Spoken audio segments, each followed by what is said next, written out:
This is part 2 of our JFall report. Let's learn more about developer practices, OpenRewrite, machine learning and certification. Welcome to the Foojay Podcast, all your news about OpenJDK. On November the 9th, I had several interviews with the speakers and guests of the JFall conference in the Netherlands.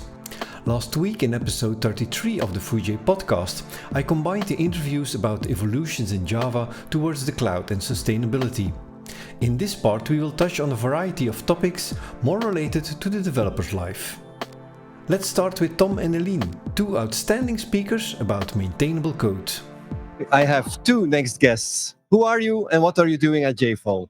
So I'm going to let Elien start. I'm Elien, and I work at InfoSupport. And today I'm here with Tom to talk about leaving a legacy or how to be kind to the people who will have to maintain your code. Okay. And you are? I know you, but... Yeah. Slightly. So I'm Tom Callens. I'm also an engineer at InfoSupport and also the Belgian Java user group lead. No. I love the NL joke. I learned a lot from them.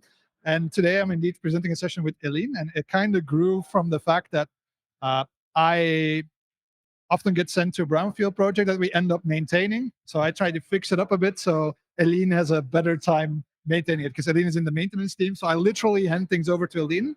So if the software that I hand over to her is crap, then she makes something beautiful out of it. No.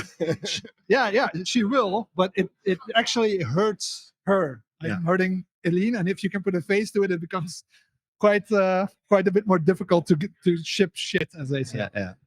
And you have a session which is quite dramatic, because I've seen it at Voxed in Brussels. Yeah, well, I think after our Vox session, someone came up to us and said, I'm going to sue you because I'm traumatized for emotional damage. But that person is now working for us. So okay, yeah. also It was not that bad. No, as you know, we always provide Belgian chocolates afterwards to reduce the emotional pain that we've caused. Okay. But it's a very important session. I think that everyone should come watch it. Your talk still has to happen? Yeah. In what time? 11:40. Yeah, it's on the board. So I can see it in the back. I can see it in the back in 1 hour. So you're relaxed, nervous? Still kind of relaxed. Still kind of relaxed. Okay. Yeah, I think we've done it quite a few times now this session. The only thing I'm really a bit stressed about is the emotional part. If you've seen it, you know what I mean, because that still really affects me mentally. So that is something that I need to get over. But once we're past that part, it's smooth. And you are in the cinema, so you probably get an Oscar for your... Yeah, well... We'll see about that. It is an award-winning performance, so everyone should come watch it. Your speakers boats, what do you do the rest of the day? Are you mingling with other people? Do you want to see talks? What is your goal of this date? Yeah, I think we want to see some other talks and just mingle with the rest of the Java community. Something specific you want to see that's on your list? There's too much to choose from, I know. Yeah, I must say the content density is quite incredible this year, thanks to this guy. So if you just look at the slot that we're presenting, so the 11:40 slot, all the other speakers are like, wow. I would want to watch all those sessions, but we can't because we need to go to our own session. Yeah. And I have the same feeling with every slot, like a bunch of different sessions, difficult to choose.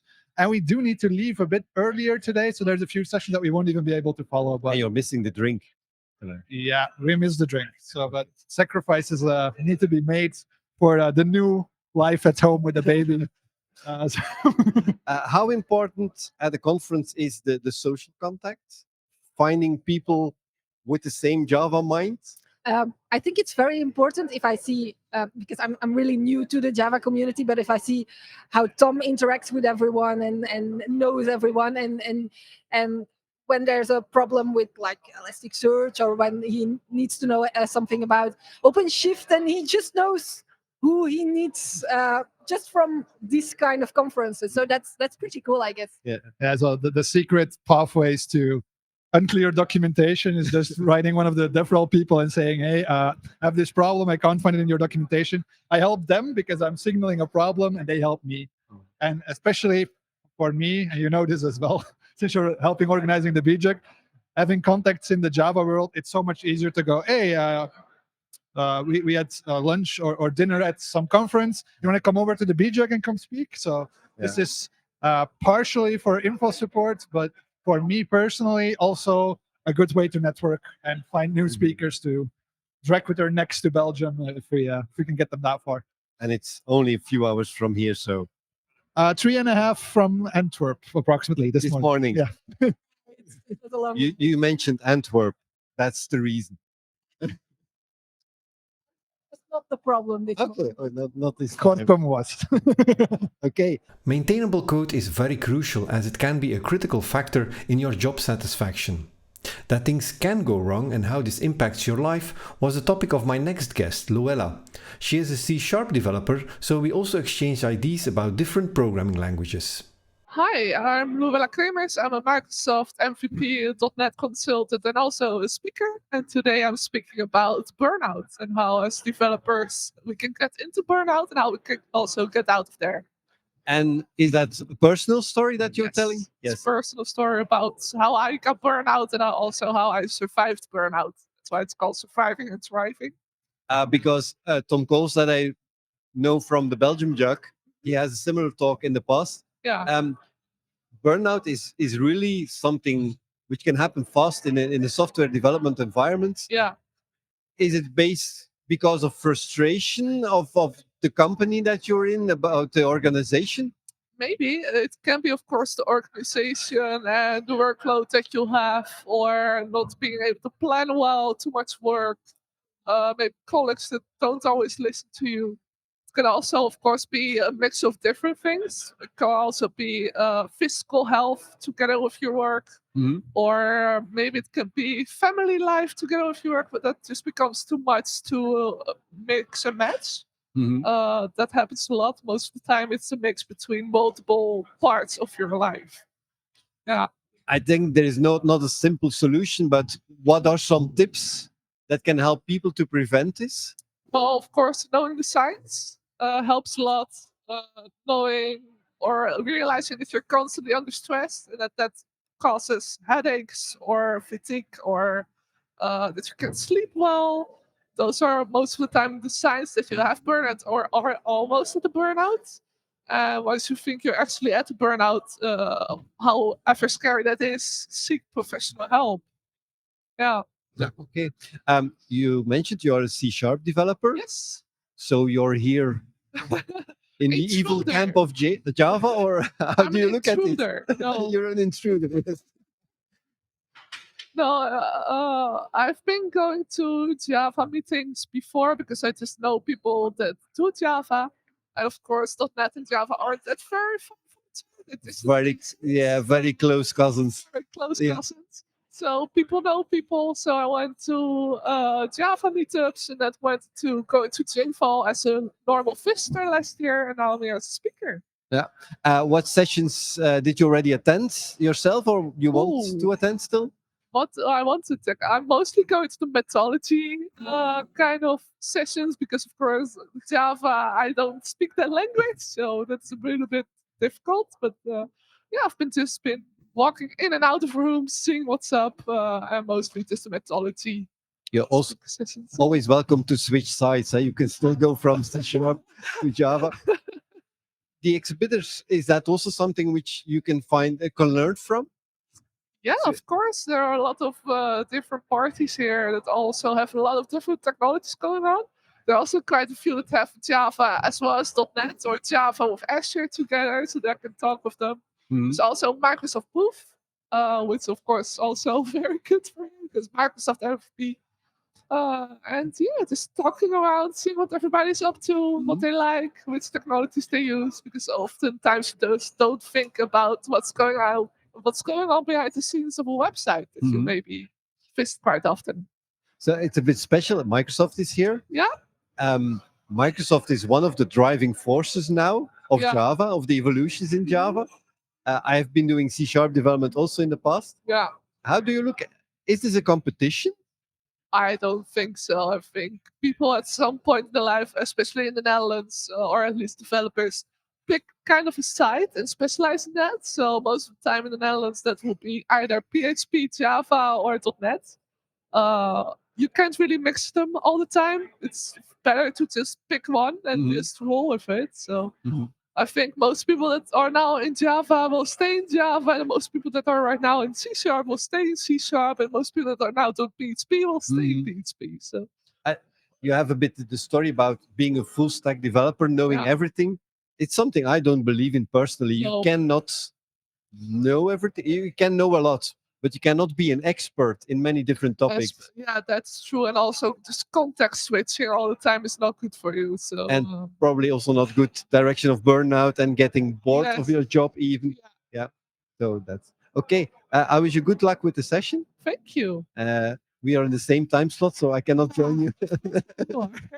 Again, the multitude of sessions at the same time is a problem. Yeah. Thanks a lot. Have fun and good luck with the session.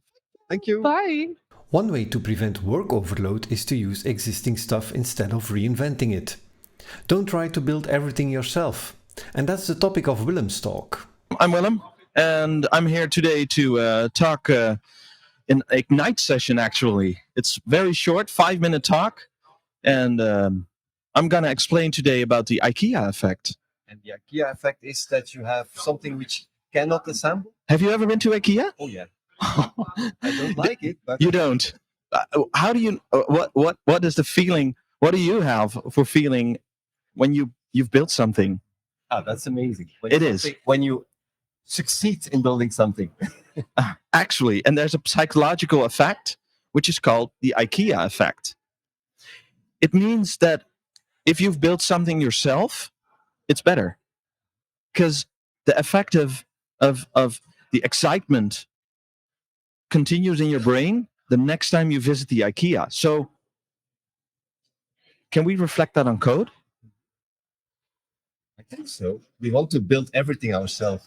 Yeah, we do. I know it as the not invented here syndrome, not NH. True. But it's a bit different. It's slightly different, because the effect of IKEA effect is not on the negative side. Most of the time, the not invented here syndrome is when you're afraid of using somebody else's code. That's not what the IKEA effect is about. The IKEA effect is more about, I'm proud of writing my own code. I'm proud of what I've built, and I'm going to explain what happened to me. And I've had the IKEA effect multiple times in my career so far. I know the problem. You build something because you think, yeah, this has never done before, and you want to create it yourself. But let's be honest. And then almost everything has already been done. True. Is available most of the times as open source. Open source on GitHub. Yes, So- exactly.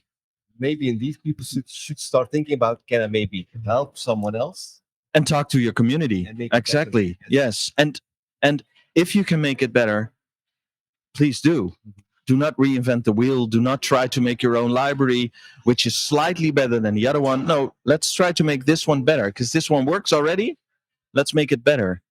And maybe learn from being part of an open source project. Exactly. And step over your feeling of, I'm proud of my own library. It's my child. I raised it. I created it. Yes, you can be proud, but it's not always smart to build it yourself. So it's a 5-minute talk. Yes, If people blink, they have missed half of it. probably. And you have a few slides. An Ignite talk is actually exactly 5 minutes and exactly 20 slides. No more, no less. Okay. So it's 15 seconds per slide. And if you miss some words, or you trip over your pronunciation, I hope it it's happens. recorded. I hope it's recorded. I want to see it. I hope it's being recorded as well. And in the end, the crowd will enjoy. So I hope you have fun today. thank you. Fun with the other sessions. and Thank you. especially Fun with your session. And I thanks will. for this short talk. Okay, thank you. Have a good day. One tool that can help you prevent doing unneeded work is OpenRewrite, and I talked about it with my next guest. My name is Beek, and I'm a staff software engineer at Modern. And I'm here to give a presentation on using the Modern CLI to upgrade applications. And later this afternoon, I'll give a workshop on upgrading your applications to Spring Boot 3. Workshop, are you the one who is filling the whole afternoon? Yes, so I'm missing 3/4 of the program just from that one workshop and my presentation. But I'll be helping folks upgrade to the latest version, because you have about 3 weeks left until there's no more open source support on Spring Boot 2.7 or 3.0. And OpenRewrite can help there. Yep, absolutely. So we have OpenRewrite is a framework for safe code modifications, and we allow users to run recipes to do modifications to their source code to upgrade any kind of classes that have been moved, any properties that have been renamed, and all kinds of changes in that way. I've seen a talk at Devox by Simon Verhoeven. Yes. He also talked about this. Yep, It's a really hot topic. It's a really we're getting a lot more engagement nowadays. It's well, I think at Devox Belgium we had 3 speakers on OpenRewrite, and we've even had talks overlap, where multiple people from the community are presenting on this topic now. Yeah. So really cool to be part of that. Yeah, so it's a very good thing if people from the community are giving talks, and you don't have to do it anymore. Or is that a bad thing? I used to be a community member just presenting on this, and then at the start of this year I joined the company. So yeah, that's actually nice. Sorry, we had it in the podcast before. So by joining an open source project and contributing to that project, it became your job. yeah, it's now my job to do this, and that also means that you don't have to take time away from your regular job to do this, but it's actually you can use all the time you have to present at conferences, to reach out, improve things. And did you find a new pet project? Because your pet project became your work. Now my pet project is helping others to get started with this. So reaching out to other well-known frameworks to get them to contribute recipes for their software. And that's what I like best about this, is reaching out to folks and seeing how they use it. I think it was in the presentation by Simon. He was showing going from an old Spring Boot application to a newer one, and you have all these recipes in between. Who is writing these recipes? So we luckily have a lot of community involvement there. So we also have a collaboration with the folks at VMware, where they sometimes write their own recipes and contribute them back to us. We write our recipes when customers ask us to do that. But we also have a lot of folks from the community who find that something was missed here. I need to do it another 100 times. So I'm giving you a recipe that we can then distribute and have everyone now being able to automate that change. I didn't look into the recipes themselves. How difficult are they? Are they codes? Are they texts? It depends. Depends. We have it in every interview. We have 3 different ways you can define recipes. So the simplest one is use a pre-existing recipe and add some configuration. So if you need to rename a method or swap some arguments or rename a class or a package, all of that we have building blocks for that you can configure and combine, and just with just a YAML file where you say, rename this for me, rename that, and all those together do a complete migration. So that can be a Spring application or a Apache HTTP client migration. And all of that is just plain YAML files.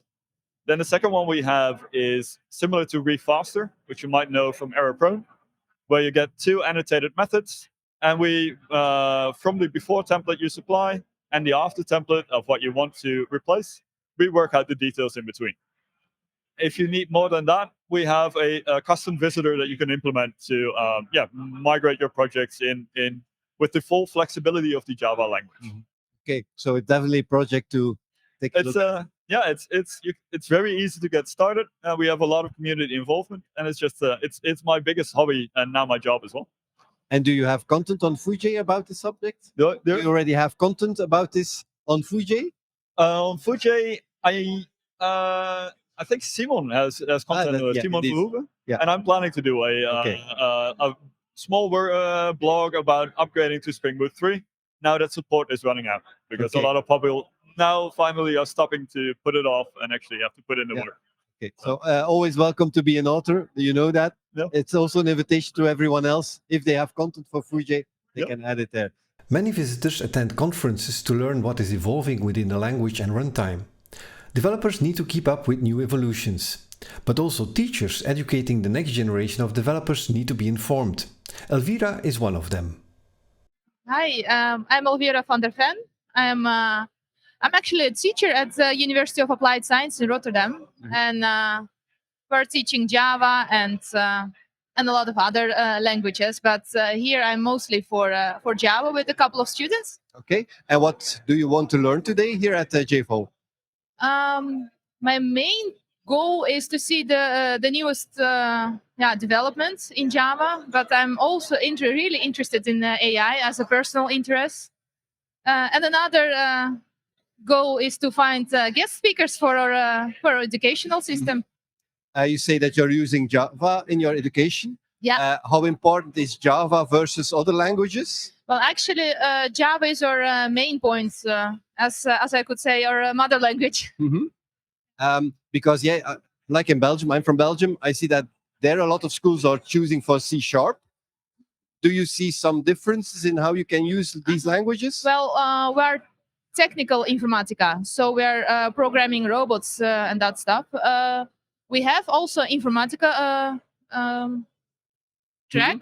They are using a lot of C#, but we have to be different.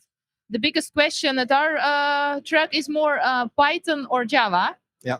That's a bigger issue. Yeah. I was at Devox. I saw a talk about LangChain for J, which is a Java library to do machine learning. Is that the kind of stuff you also use already in education?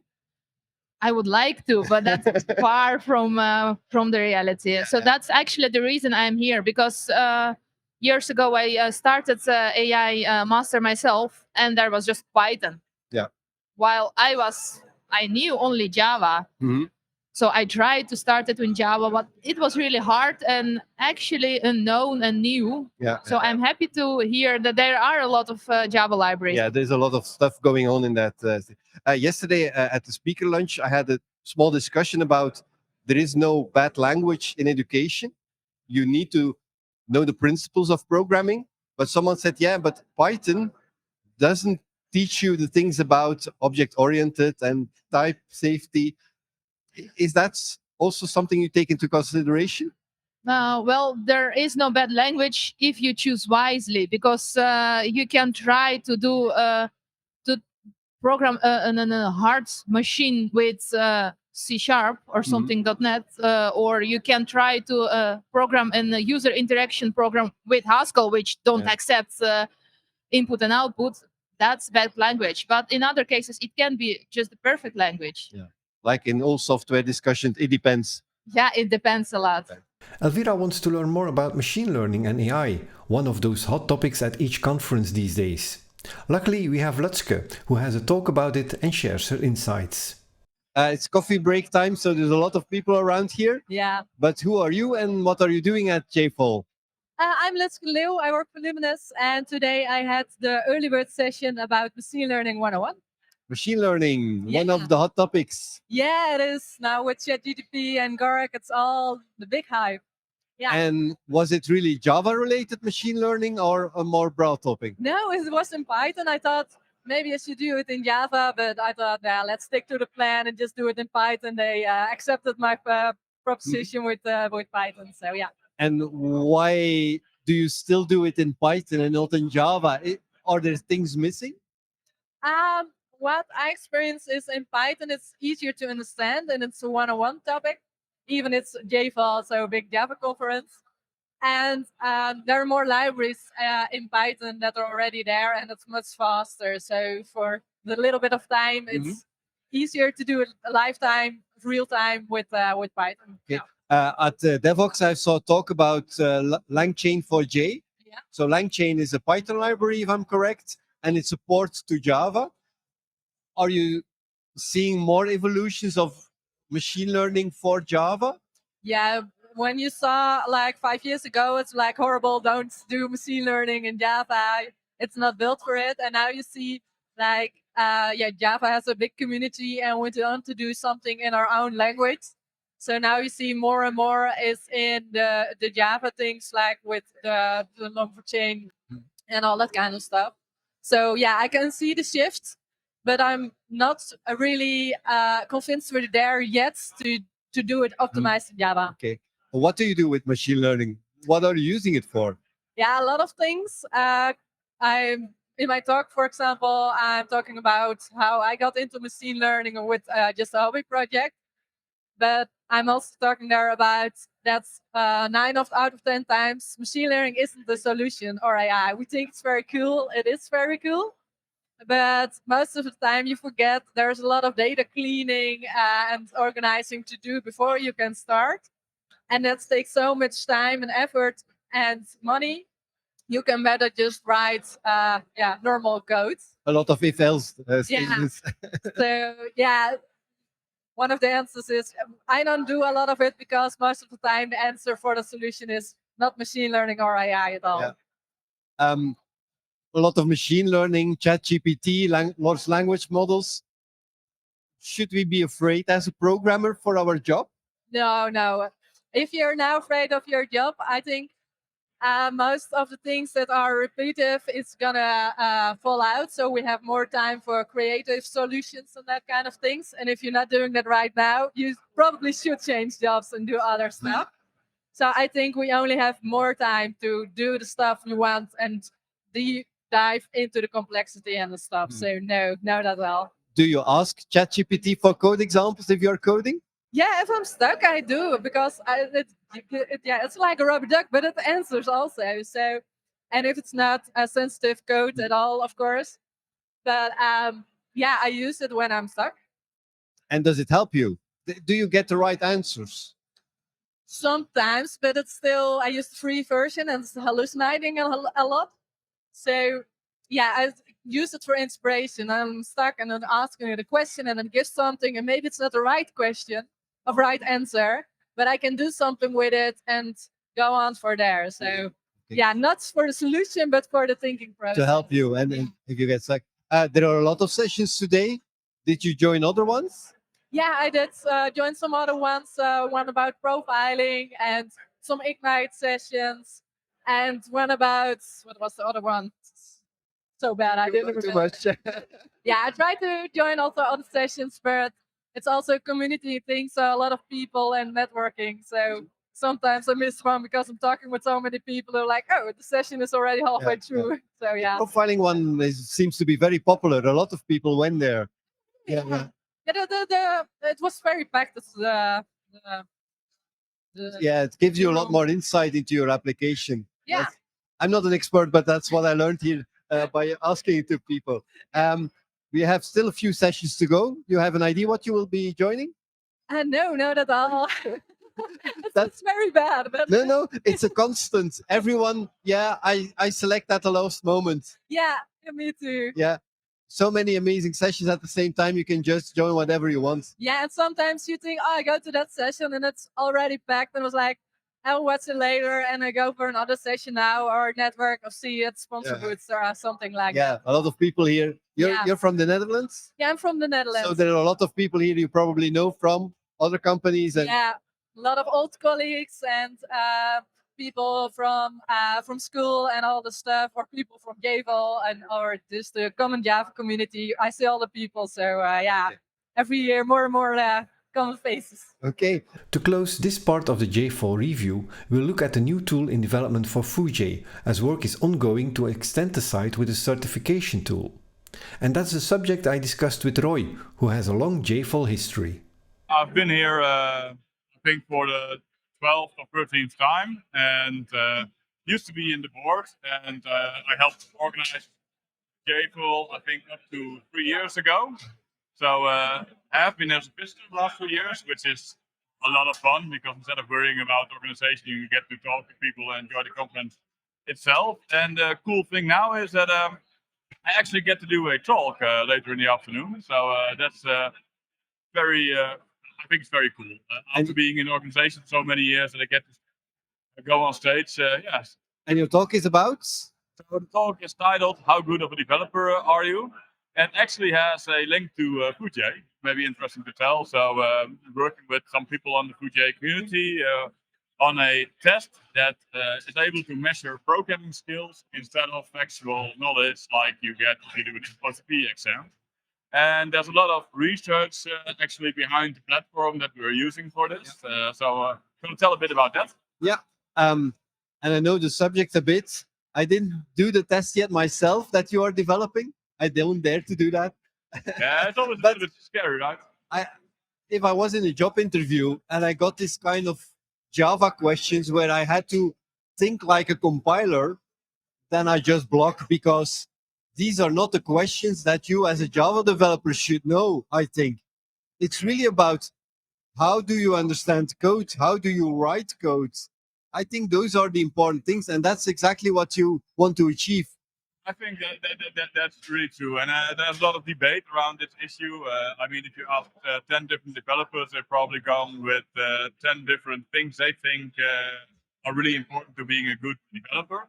I think most of them would agree it's more like a practice, something that you learn by doing, and that you develop some intuition for how to approach a problem, instead of being able to reproduce the exact steps in which programming flow is interpreted by the compiler needs. Yeah. Sure. For me, my best job interview I ever had was the Java developer working on a product. He gave me his laptop and said, "This is my code, and I need to add this field to the database," something like that. Do it. And we just worked on it together. And I think that gives you a much better view of how someone works and what they already know.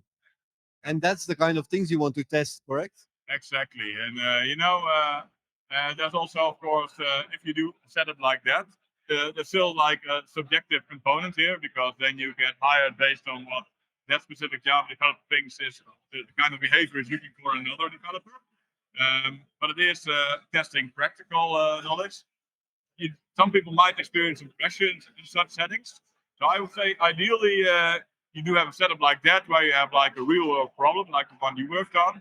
But then in a neutral environment where you can work at your own pace with the IDE that you like to work with, so that you don't have the idea of somebody's watching on my fingers. So that maybe that is even more ideal. But but it's, I think, really a step forward to do it like that instead of checking if somebody knows like a couple of acronyms or can recollect how some kind of computer science search algorithm works and so on. So, yeah. So looking forward to that being added to Foojay. And that brings us to the end of part 2 of my JFall review. In the following part, in a few weeks, you'll learn more about the Maven project and repository and the impact on security concerns. And we will have some battles with JavaFX versus Swing, HTMX versus Timeleaf versus Vaadin, and Juke versus Hibernate. Keep an eye on Foojay for future articles and podcasts about development and everything related to the Java world. Thanks for listening. Give me a foo, give me a J, give me the friends of OpenJDK.